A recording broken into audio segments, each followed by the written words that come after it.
La semana pasada estuvimos hablando, aprendimos qué es lo que debemos de pedir por otros, en nuestras oraciones de intercesión. A veces no sabemos qué pedir. Bueno, la semana pasada estudiamos 4 cosas que podemos pedir por nuestros hermanos en la fe. ¿Se acuerdan cuáles eran estas 4 cosas? ¿Tienen idea? Que sean llenos del conocimiento de la voluntad de Dios, que conozcan la voluntad de Dios para sus vidas. Segunda, que vivan como es, andar como es digno del Señor, que vivan como es digno del Señor. ¿Y cómo es digno del Señor vivir? Agradándole en todo, llevando fruto en toda buena obra y creciendo en el conocimiento de Dios. Luego, número 3, depender del poder de Dios, que aprendamos que en la vida cristiana, que en nuestra vida no podemos hacer absolutamente nada si no es por la gracia de Dios. Y número 4, que tengan el gozo por su salvación, que manifiesten gozo por su salvación, algo que no se puede perder, gozo y gratitud por la salvación. Aprendimos entonces qué pedir por nuestros hermanos, ¿verdad? Hoy vamos a aprender la contraparte, que es cómo confesar cuando hemos fallado al Señor. A veces no sabemos confesar nuestros pecados a Dios, y es una parte muy importante para poder tener salud espiritual, saber confesar nuestras faltas. Y aquí tenemos en el libro de Esdras un modelo de confesión impresionante. Desde la primera vez que leí este pasaje con detenimiento y con entendimiento, me puse a llorar. Y cada vez que lo repaso, cada vez que vuelvo ahí, es un pasaje que te enseña mucho, ¿no? Acerca de qué tienes que hacer para ser un buen confesor, para confesar bien a Dios tus faltas. Tenemos entonces aquí en el caso de Esdras un excelente modelo de confesión. Vamos a estudiar los antecedentes del pueblo de Israel en este caso. Estamos en el capítulo 9 de Esdras y en los versículos 1 y 2 dice: acabadas estas cosas, los príncipes vinieron a mí diciendo.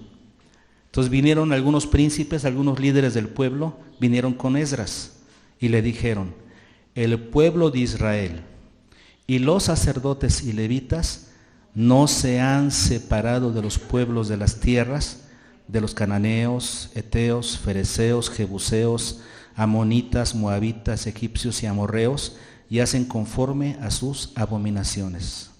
Porque han tomado de las hijas de ellos para sí y para sus hijos, y el linaje santo ha sido mezclado con los pueblos de las tierras. Y la mano de los príncipes y de los gobernadores ha sido la primera en cometer este pecado. Así es que aquí tenemos los hechos, ¿no? Si a nosotros nos leen esos hechos, a veces cuando tenemos conocimiento de cosas como estas, similares a estas, ¿qué pensamos? Bueno, pues cada quien, ¿no? O sea, como que no nos pesa, como que, pues es normal, ese tipo de pecados son tan comunes, ¿no? O sea, y a veces no nos mueve esto, no nos pesa, no pasa nada en nosotros. Y estos son los hechos que estaba viviendo Esdras. Esto es lo que da origen a la confesión de Esdras. En Deuteronomio capítulo 7 tenemos la indicación de Dios acerca de este asunto, porque para ser un buen confesor necesitas conocer la voluntad de Dios. Eso lo vamos a ver un poquito más adelante, pero solamente como parte de la introducción vamos a Deuteronomio capítulo 7. Ya saben dónde está Deuteronomio, ¿no? Es el quinto libro de la Biblia, ¿verdad? Y vean dónde dice, Deuteronomio 7, versículos 1 al 5, dice: cuando Jehová tu Dios te haya introducido en la tierra, en la cual entrarás para tomarla, y haya echado de delante de ti a muchas naciones, al Eteo, al Gergeseo, al Amorreo, al Cananeo, al Fereceo, al Heveo, al Jebuseo, 7 naciones mayores y más poderosas que tú, y Jehová tu Dios las haya entregado delante de ti y las hayas derrotado, las destruirás del todo. No harás con ellas alianza, ni tendrás de ellas misericordia.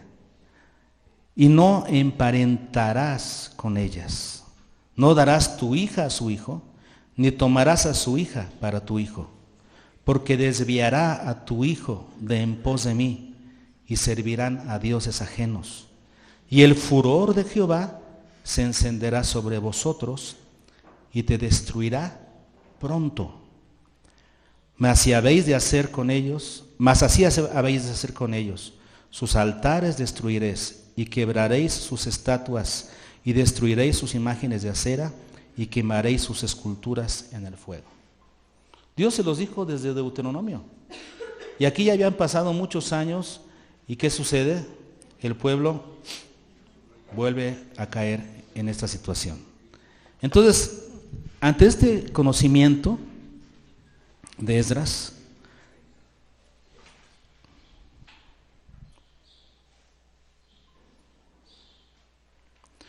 ¿qué es lo que hace, qué es lo que sucede con Esdras ante esta situación? Bueno, primero veamos un poquito cuál fue el resultado final, para que entendamos la importancia de una buena confesión.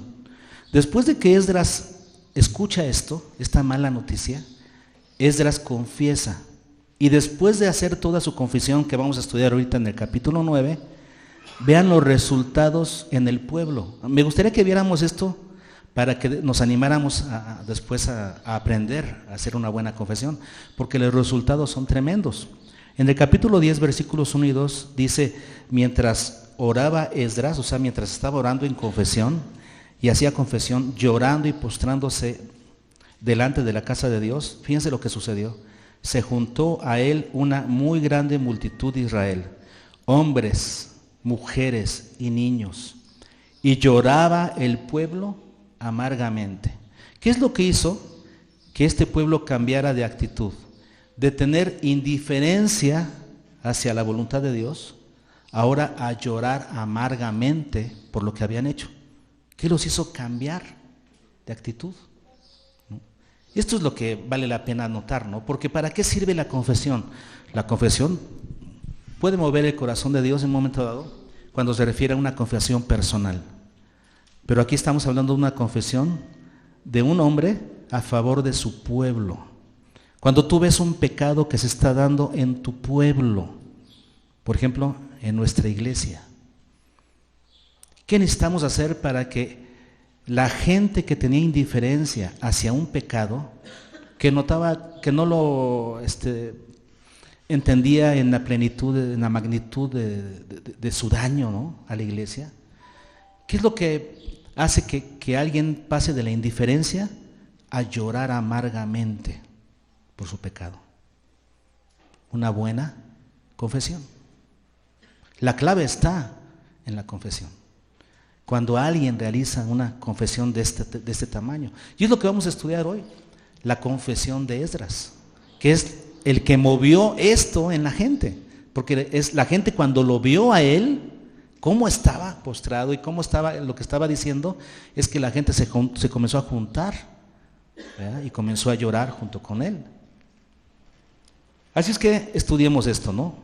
Lo primero que notamos es la actitud del confesor.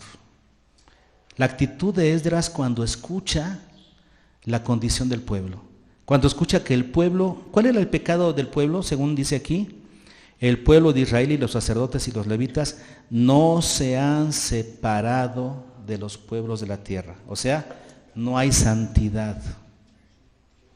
Santidad es separación. No se han separado, no se han juntado. Y si ustedes ven la lista de pueblos de Deuteronomio que estuvimos leyendo, en la cita de Deuteronomio y la de Esdras, vemos que habían ahora más personas que influenciaban a Israel. Dios les alerta sobre los habitantes de Canaán, pero ahora habían más pueblos que podrían influenciar a Israel. Estaba Egipto, estaba Moab, Amón, los filisteos. O sea, se habían acrecentado el número de personas que estaban logrando influenciar al pueblo de Dios. Y el pueblo de Dios no se estaba apartando, no se estaba separando de las otras naciones. Al contrario, estaban emparentando con ellos. Ese era un pecado grave. El pueblo no lo entendía así. Lo seguía haciendo con indiferencia. Pero el siervo de Dios, Esdras, ese que tiene el celo de Dios en su ser, ¿cómo reacciona? Aprendamos la reacción de Esdras. La primera reacción de Esdras, versículos 3 y 4. Cuando oí esto, rasgué mi vestido y mi manto, que era algo clásico de los judíos, ¿no? Los judíos cuando sentían pesar hacían esto. Pero lo que sigue, no. Aquí esto me deja ver el celo de Esdras, ¿no? Porque hasta aquí cuando tú lees esto dices, rasgó su vestido y su manto. Pues eso lo hacían los judíos comúnmente, ¿no? Sí, pero lo que sigue, y arranqué pelo de mi cabeza y de mi barba. Caray, eso sí, ¿no? Eso nos habla de la angustia que tenía. Dice, y me senté angustiado, ¿en qué? En extremo. No un poquito angustiado, no, angustiado en extremo. Y se me juntaron todos los que temían las palabras del Dios de Israel a causa de la prevaricación del cautiverio. Unos pocos ahí se juntaron junto con Esdras para hacer esta acción. Mas yo estuve, ¿otra vez qué? Muy angustiado hasta la hora del sacrificio de la tarde. Eso quiere decir desde temprano hasta el sacrificio de la tarde. Entonces Esdras estuvo en esa actitud de angustia durante varias horas.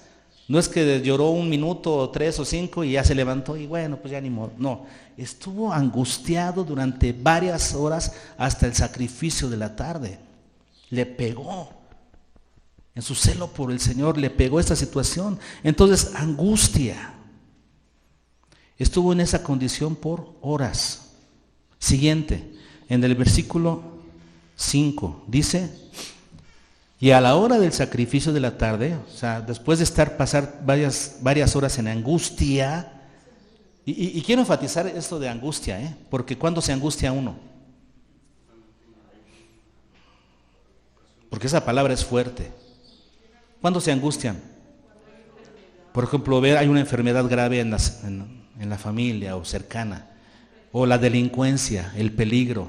Y cuando tú ves cerca el peligro, ¿qué sucede? Te angustias, comienzas a sudar, comienzas a temblar, no controlas el temblor de tus pies. Eso es angustia. Y Esdras sintió angustia por la condición del pueblo. No es cualquier cosa, ¿verdad? Y después, ¿qué más? Decíamos, y a la hora del sacrificio de la tarde me levanté de mi aflicción, y habiendo rasgado mi vestido y mi manto, ya lo había hecho, ¿verdad? ¿Qué más hizo? Me postré de rodillas y extendí mis manos a Jehová mi Dios. Acto seguido, ¿qué hace? Se humilla delante del Señor, se postra delante de Jehová su Dios. Lo primero que demuestra es una tremenda tristeza. Y esto es lo que deberíamos demostrar todos cuando vemos algún pecado, alguna injusticia en nuestro entorno. Yo veo que, por ejemplo, hay niños que se portan mal o dicen una grosería o violentan a la autoridad de sus padres y los papás no lo ven malo, no se inmutan, parece que no pasa nada, cuando debería arderles aquí el corazón, porque sí, porque eso es un pecado grave, la rebelión, la rebeldía. Y pasan cosas en nuestro entorno, en nuestros hijos, y no mostramos tristeza, no mostramos angustia, lo vemos como algo común, como algo que pasa en todas las familias. Sí, pero no porque le pase a todos está bien. Entonces debiéramos mostrar esa angustia, esa tristeza y se debiera de ver, ¿no? Esa angustia que tenemos por causa de esa situación, y es lo que mostró aquí Esdras.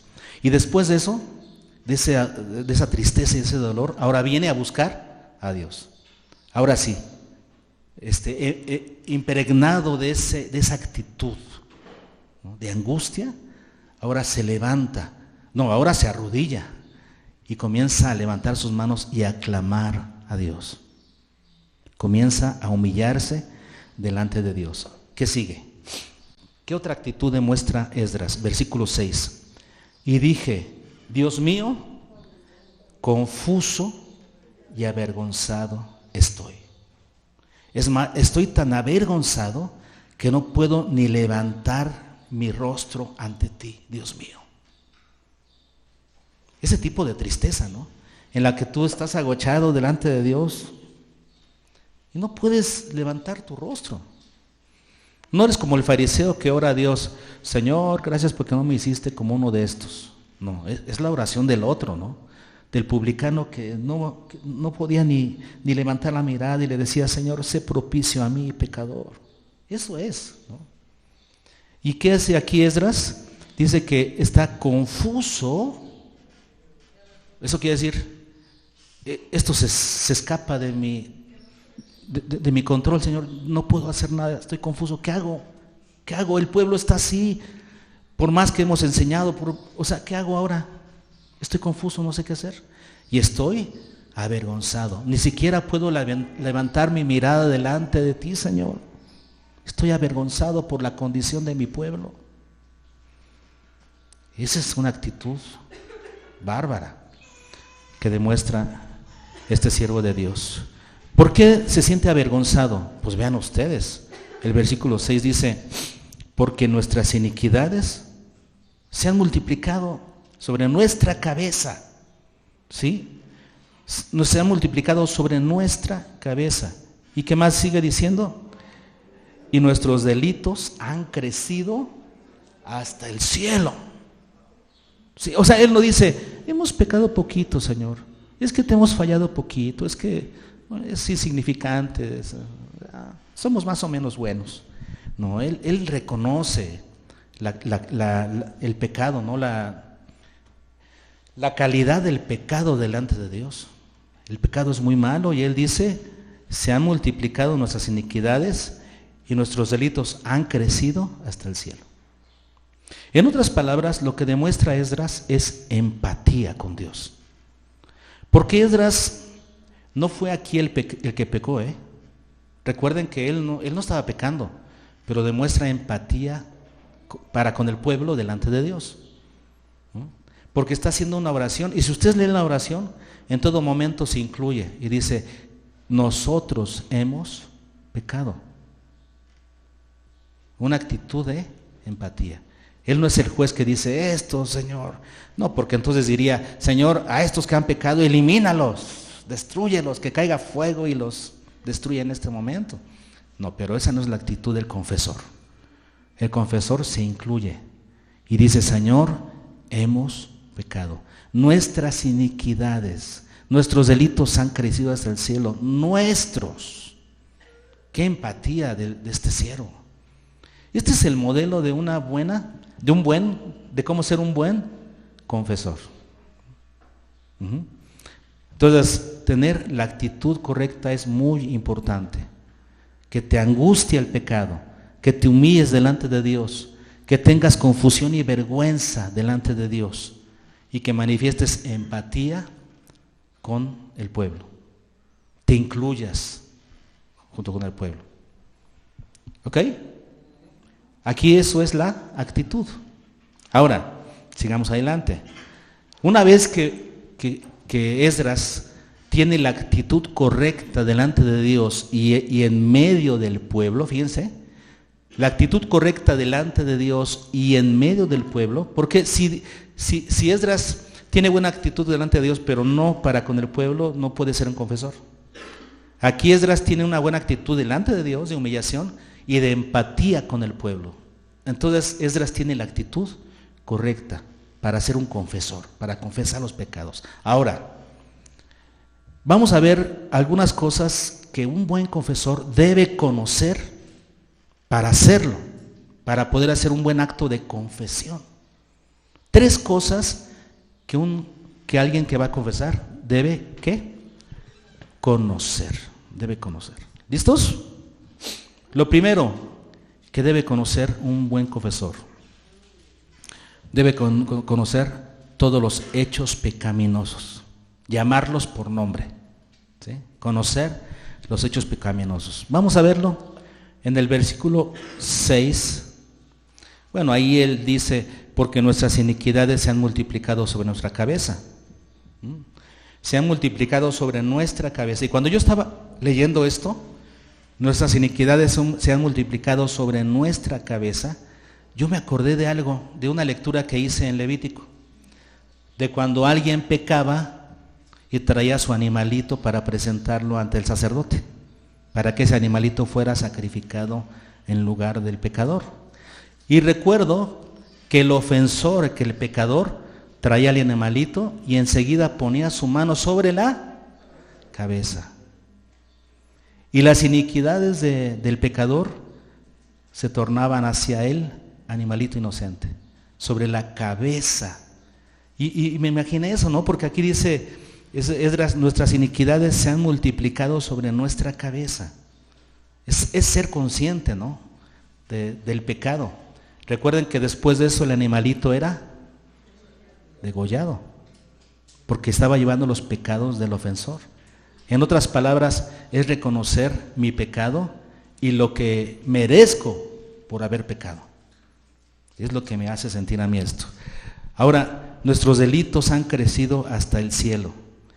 Este es un reconocimiento de ser un pecador, de haber pecado harto, ¿no? Es como aquella que dice, ya estoy harta. Y bueno, es como decir, estoy harto de pecar. ¿No nos hartamos de pecar? Parece que no, ¿eh? Pero aquí es como decir eso, ¿no? O sea, reconozco que he pecado harto, mucho, que soy un tremendo pecador. Si yo les preguntara a ustedes si son pecadores, algunos dirían, pues no soy tanto, yo creo que soy buena persona. Y tenemos que reconocer que somos muy pecadores. Entonces, es lo primero que notamos, ¿no? Que él reconoce la magnitud de su pecado, que sus iniquidades se han multiplicado y que sus delitos han crecido hasta el cielo. Primera cosa. Segunda, versículo 7. Estamos viendo que él conoce los hechos pecaminosos, ¿no? Bueno, dice ahí, desde los días de nuestros padres. O sea, quiere decir que él conocía la historia pecaminosa de su familia, la historia pecaminosa de su pueblo.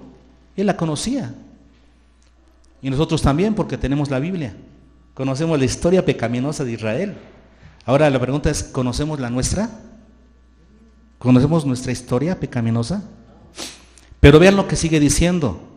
Desde los días de nuestros padres hasta ahora. Eso quiere decir, conoce la historia de pecado de su familia, de su pueblo, pero sabe lo que siguen haciendo ahora.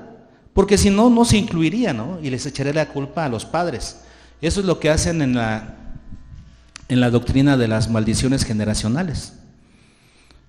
Que ahí te enseñan que tú no tienes la culpa de pecar, porque la culpa la tienen tus abuelos, tus padres, tus antecesores, que te heredaron esa debilidad. Entonces tú no tienes la culpa. Entonces los que tienen que arrepentirse son ellos. Y ellos tienen que confesar sus pecados para que tú seas libre de esa atadura. ¿Dónde, no? Eso está mal. Cada quien debe confesar sus propios pecados. Entonces, aquí Esdras dice, desde los días de nuestros padres, sí, pero hasta ahora se está incluyendo, ¿ok? Él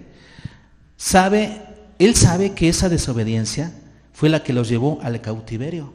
Dice el versículo 7, desde los días de nuestros padres hasta este día, hemos vivido en gran pecado, y por nuestras iniquidades nosotros, nuestros reyes y nuestros sacerdotes, hemos sido entregados en manos de los reyes de las tierras a espada, a cautiverio, a robo y a vergüenza que cubre nuestro rostro, como hoy día. Así es que él reconoce que es por sus pecados que ellos fueron llevados cautivos a Babilonia. Versículos 8 y 9. ¿Qué más reconoce él acerca de la historia del pueblo? Dice, versículos 8 y 9, y ahora por un breve momento ha habido misericordia. Él reconoce que dentro de la historia de su pueblo, Dios ha tenido un momento de misericordia. Es capaz de ver la misericordia de Dios dándoles una nueva oportunidad. Y no lo ve como una obligación divina. Dios tenía que hacerlo, no. Lo ve como una consideración hacia ellos. ¿Sí? Nosotros hemos pecado mucho, pero Dios hoy ha tenido un momento de misericordia para nosotros. Entonces, lo primero que debemos conocer como intercesores, como confesores, ¿verdad?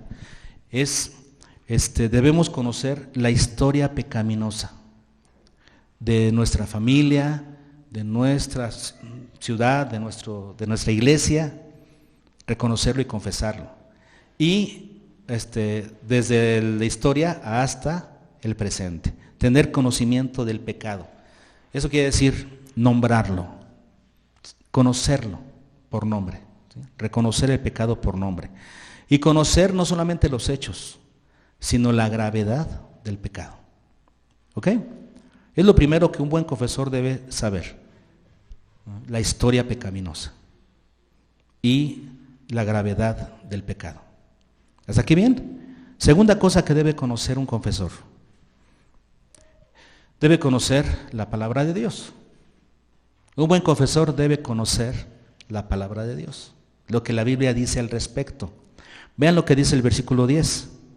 Dice, el versículo 10, déjame ver dónde estamos.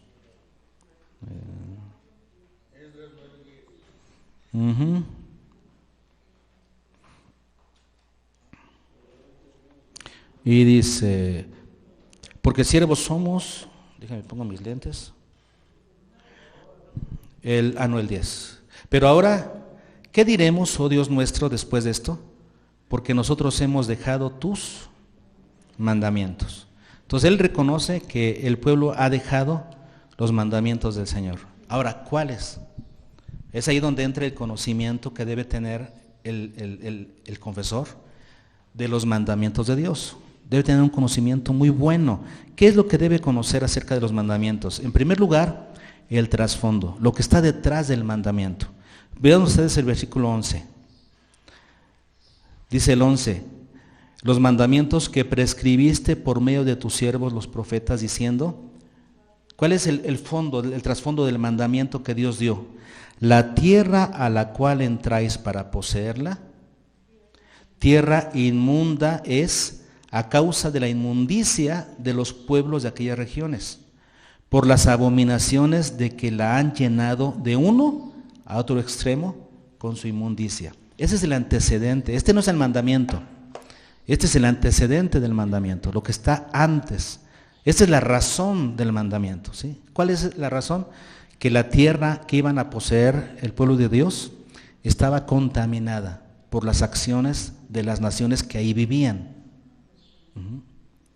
Eran naciones que practicaban el pecado, que practicaban la idolatría, que practicaban la inmoralidad naturalmente. Eran pueblos que habían llenado de inmundicia la tierra. Ese es el antecedente. Ahora, ¿cuál es la instrucción divina? Eso quiere decir la forma en la que Dios encara este asunto. ¿Se dan cuenta? O sea, hay un problema, hay una situación que prevalece. Entonces, ¿qué se tiene que hacer? Esta es la forma en la que Dios encaró esta situación. ¿Cómo la encaró? Versículo 12 dice, ahora pues, ¿se dan cuenta? Ahora pues, no daréis vuestras hijas a los hijos de ellos, ni sus hijas tomaréis para vuestros hijos, ni procuraréis jamás su paz ni su prosperidad. ¿Ok? Entonces, eso es la instrucción divina. La instrucción tiene un antecedente. Dios no da instrucciones por capricho. Dios da instrucciones porque tiene propósitos. Dios da instrucciones porque está enfrentando un asunto, ¿verdad? Y lo está enfrentando con seriedad para darle solución de tajo. Entonces Dios no da instrucciones o mandamientos porque sí, porque se le antojan. Todos sus mandamientos tienen una razón de ser y esto lo debe conocer el confesor. Nosotros no aplicamos solamente el reglamento a rajatabla, sino que sabemos por qué. Hay una situación que se tiene que atacar, entonces hay un mandamiento que se tiene que cumplir y después, porque hay un propósito que Dios tiene para nosotros. El propósito está en lo que sigue, ¿no? El buen confesor no solamente debe saber el trasfondo de la instrucción y la instrucción misma, sino debe conocer los propósitos de Dios para esa instrucción. Y aquí los tenemos en la segunda parte del versículo 12, porque dice, ¿para qué seáis? ¿Se dan cuenta? Hay un para qué. Para que seáis fuertes y comáis el bien de la tierra y la dejéis por heredad a vuestros hijos para siempre. Ese es el porqué de Dios. ¿Por qué Dios quería que el pueblo de Israel, al poseer la tierra, exterminara a las naciones y los que quedaran ahí, ellos no los imitaran, no emparentaran con ellos? ¿Por qué? ¿Por qué? Pues para que recibieran la bendición de Dios, ¿sí? Pero para que dejaran esa tierra por heredad, una tierra limpia, una tierra purificada de filosofías extrañas, de malas costumbres, de malos hábitos, a los hijos. Era una tierra que iban a heredar a los hijos. Nosotros a veces no tenemos la capacidad de ver esto y deberíamos de tener la capacidad de verlo. Todo lo que hacemos deja un precedente para las generaciones que vienen detrás de nosotros. Nosotros estamos recibiendo algo que nos dejaron nuestros padres. Y nosotros somos responsables de dejar algo mejor para las generaciones que vienen. Esto es algo que debemos visualizar. Y Dios tiene para eso mandamientos. Dios tiene principios bíblicos para eso, para solucionar situaciones y poder dejar algo mejor a nuestros hijos. Y tenemos que pensar en eso cada vez que veamos un mal en nuestra familia, por ejemplo. Si vemos que algo está mal en la familia, ¿por qué? ¿Qué es lo que nos debería de alentar a corregirlo? Pues dejar algo mejor para nuestros hijos. Si tú estás dejando un mal ejemplo, si tú te estás portando mal, debería de alentarte, ¿no?, para cambiar, el ver a tus hijos y decir, no les voy a dejar esto, ni a mis hijos, ni a los hijos de sus hijos. A mis nuevas generaciones les tengo que dejar algo mejor, así es que me voy a disciplinar, y voy a disciplinar a mis hijos, para que mis generaciones que vengan puedan recibir la bendición de Dios. Esto es lo que entiende un confesor. Entiende el trasfondo del asunto. Luego entiende la forma en la que Dios encara el asunto a través de dar instrucción, mandamientos, leyes. Y luego entender el propósito de Dios que está detrás de esa instrucción, que es nuestro bien, para que nos vaya bien, para que sepamos que la voluntad de Dios para nosotros siempre es buena, agradable y perfecta. Un buen confesor entiende esto, conoce la palabra del Señor, pero la conoce en toda su dimensión. ¿Ok? Y número 3, lo que un buen confesor debe conocer, el carácter de Dios. Un buen confesor debe conocer a Dios. Y aquí vemos, por ejemplo, a Esdras en el versículo 13, que conoce que Él es un Dios de misericordia. Ya vimos antes en un versículo anterior que Esdras reconocía que por la misericordia de Dios, pues que hasta este momento habían recibido un poco de la misericordia de Dios, ¿no? El versículo 8, y ahora por un breve momento ha habido misericordia de parte de Jehová. O sea, Esdras lo reconoce. Y aquí en el versículo 13 otra vez dice, mas después de todo lo que nos ha sobrevenido, a causa de nuestras malas obras, otra vez, ¿verdad? Y a causa de nuestro gran pecado, ya que tú, Dios nuestro, nos has castigado de acuerdo a nuestras iniquidades, y nos diste un remanente como este. Dice, fíjense, tú, Dios nuestro, no nos has castigado de acuerdo a nuestras iniquidades, y nos diste un remanente como este. Entonces, Esdras reconoce la misericordia de Dios. Dice, nosotros merecíamos más. Nuestro pecado es tan grande que merecíamos más castigo. Hoy en día el cristiano cree que merece más bendición. Y siempre estamos pidiéndole a Dios más bendición y más bendición. Cuando vemos a este siervo de Dios, entendiendo que lo que más merece es castigo, pero que Dios no les ha dado conforme a lo que merecen. Así es Dios. Tenemos un Dios de misericordia que no nos da lo que merecemos. Si nos diera lo que merecemos, estaríamos hechos anicos en nuestra vida. Y Dios no nos ha dado conforme a lo que nuestras obras merecen. Y dice, y nos diste un remanente como este. O sea, aunque el pueblo ha sido en parte destruido, aunque la ciudad fue destruida, aunque muchos murieron, dice Esdras, hoy tenemos un remanente, o sea, un pequeño grupo, un puñado de judíos que hemos regresado, hemos reconstruido nuestra ciudad, hemos reconstruido nuestro templo. Hoy tenemos un remanente por la misericordia de Dios. Un buen confesor es capaz de ver esto. En cambio, alguien que no es un buen confesor, lo único que exige es: Dios, danos más, danos más. Entonces, reconoce el carácter de Dios, su misericordia. Segunda cosa, versículo 14. ¿Qué más conoce el buen confesor? La justicia de Dios. Después de decir que Dios les ha dado un remanente y de que confía en la misericordia de Dios, vean lo que dice el 14. Hemos de volver a infringir tus mandamientos y a emparentar con pueblos que cometen estas abominaciones.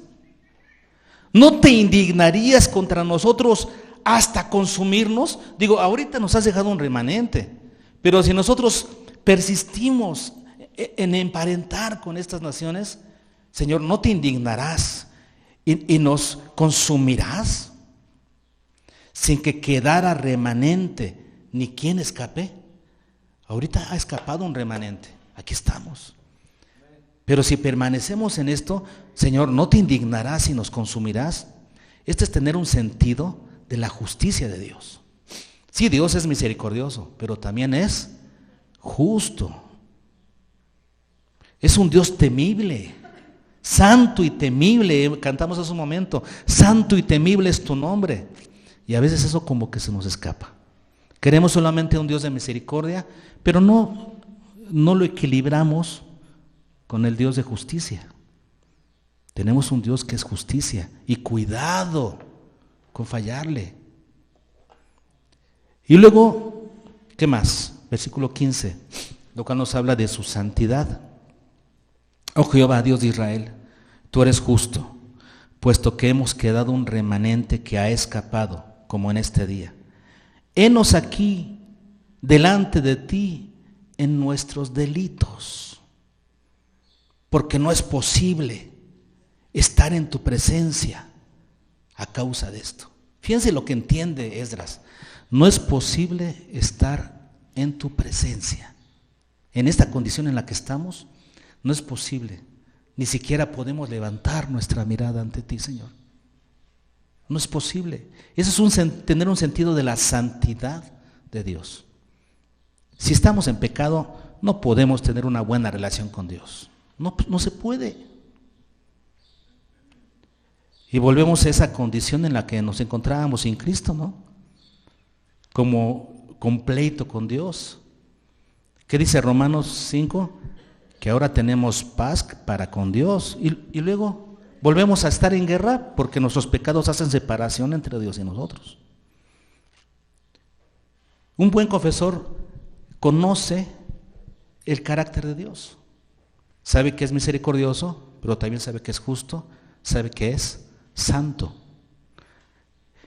Y esto le ayuda a encarar correctamente el pecado que existe en el pueblo. Entonces hoy hemos aprendido, pues, qué necesitamos para confesar, para ser mejores confesores, para confesar nuestros pecados personales o confesar los pecados de nuestra iglesia o los pecados de nuestro pueblo, de nuestro país, para que no seamos jueces, porque a veces los cristianos actuamos como jueces y debemos ser confesores, dejarle el juicio a Dios, pero nosotros confesar los pecados de nuestra nación. Tendríamos que confesar que nuestro mundo, la inmoralidad ha crecido, de que, ¿cómo se dice? La libertad de género, la revolución sexual, que la inmoralidad, ¿no? Que ha crecido, que los gays están tomando cada vez más fuerza, y a veces eso como que levanta el celo, pero el juicio de la iglesia, cuando deberíamos confesar y decir: Señor, hemos pecado, porque nosotros somos parte de este mundo, y gran parte de lo que sucede en este mundo nos corresponde, tenemos parte de responsabilidad porque vivimos en este mundo. Antes que juzgar, deberíamos ¿qué? Confesar los pecados de nuestra nación. Nosotros hemos pecado. Así es que hemos aprendido hoy las cosas que tenemos que conocer para que podamos confesar pecados. En primer lugar, conocer los hechos pecaminosos, conocerlos por nombre, lo que realmente está pasando, reconocer los hechos y la gravedad de los mismos. Segunda cosa que debemos conocer, la palabra de Dios, entendiendo que Dios en su palabra estableció sus buenos propósitos para nosotros. Tenemos que conocer que los propósitos de Dios, ¿verdad? Son buenos siempre para nosotros. Y que si nos da mandamientos fuertes, difíciles de cubrir, es porque hay algo que Él debe solucionar. En nuestro entorno hay pecado. ¿Qué es lo único que puede contrarrestar el pecado? La santidad. Sí, Dios tiene que ser exigente con nosotros y pedirnos más santidad, pero eso es bueno y agradable para nuestras vidas.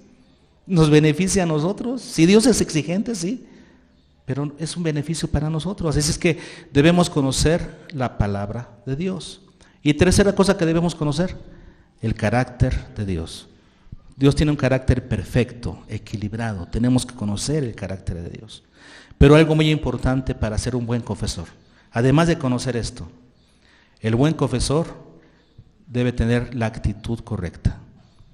Conocer a Dios debe motivarnos a tener una actitud correcta ante el pecado. ¿Cuál es la actitud correcta ante el pecado? Angustia, humillación, vergüenza y empatía. Si nosotros tenemos y trabajamos en tener esas actitudes, seguramente que podemos interceder mejor por nosotros y por nuestro entorno y motivar a que hayan cambios reales en las personas, porque eso es lo que logró Esdras. Cuando la gente lo vio realmente conmovido, triste por el pecado del pueblo, ¿qué hizo la gente? Se comenzó a acercar, comenzó a llorar también. Y entonces le dijeron a Esdras, pues vamos a solucionar esto. Y la gente comenzó a dejar su pecado. El principio de un buen cambio es una buena confesión. Aprendamos esto.